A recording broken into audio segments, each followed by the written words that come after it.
Toronto, the IGGY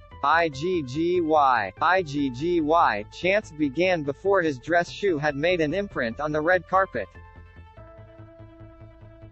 The Jarome Iginla fans warmed a cold November night, via teammate Mike Camilleri calling him a better friend than he is a player, or a diehard rocking a no. 12 Kamloops Blazers throwback sweater just looking for a photo op. No, an honor delayed doesn't lose its luster, so, while the 2021 Hockey Hall of Fame class was intended to be the 2020 Hall class, the 6 new inductees' patience paid off Monday night inside Meridian Hall, just an Iginla slapshot away from the hall itself. The words "welcome back" have never meant so much, Hall Chair Lanny McDonald announced, after the pandemic postponed one of the brightest stars on the hockey calendar. Although the location was changed and face masks emblazoned with an HHOF logo were worn by the honorees between speeches, their overdue induction was still meaningful. Iginla, the son of a Nigerian immigrant and an Edmonton native who grew to be a Flames legend, captured the surrealism of it all when he flashed his trademark smile and accepted his plaque from Mark Messier. "He was one of my all-time favorites growing up, I need that picture later," Iginla said. "This is so cool." The author of the Golden Assist reflected on Grant Fuhr and Willie Aree and Herb Carnegie, black players who made his dream more attainable. "Why are you playing hockey?" Iginla remembers a white kid saying to him.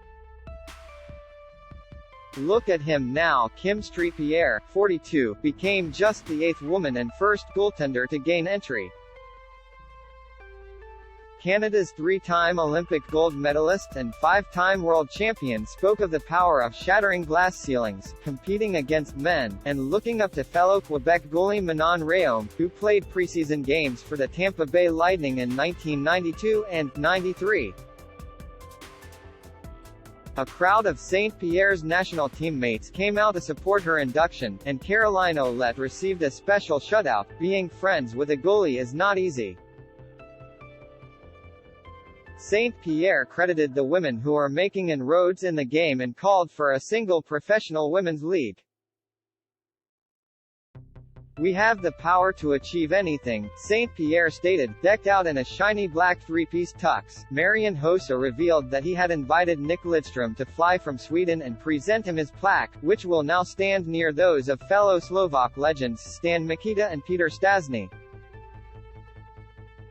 Hossa thought back to getting his hands on a VHS tape of Wayne Gretzky highlights as a young boy. "It inspired me to get on the ice and try impossible things."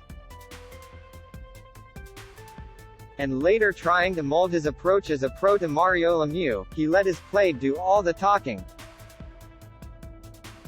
When legendary Chicago Blackhawks defenseman and current San Jose Sharks general manager Doug Wilson received the call from McDonald, he replied, "I'm not even a Hall of Famer in my house.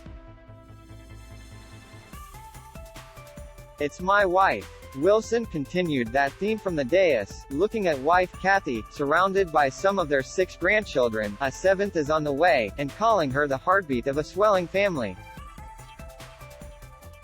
"This weekend is more about you than anyone else," Doug said. Wilson, the 1982 Norris winner and most prolific blue line scorer Chicago has produced, thought back to the people who helped him but could not be here, mentor Tony Esposito, first roommate Stan Mikita, and his father.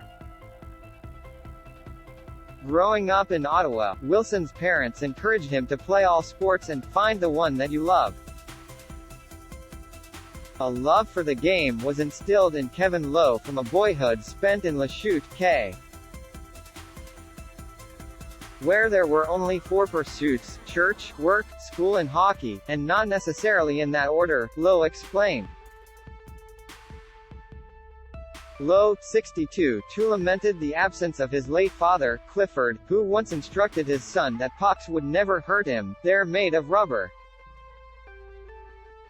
But a few 80s Oilers, Paul Coffey, Mark Messier, Jari Kurri, jetting in from Finland, did roll out to support the 6-time Cup champ. A raspy low earned one of the gala's biggest laughs when he cracked that, sadly, his strange voice was due to a cold and not due to a throwback night of boys on the bus partying. With Lidstrom and Mike Babcock in the theater, Steve Yzerman presented Ken Holland with his Builder plaque, praising the four-time championship architect, GM's, honesty and personal approach to the job.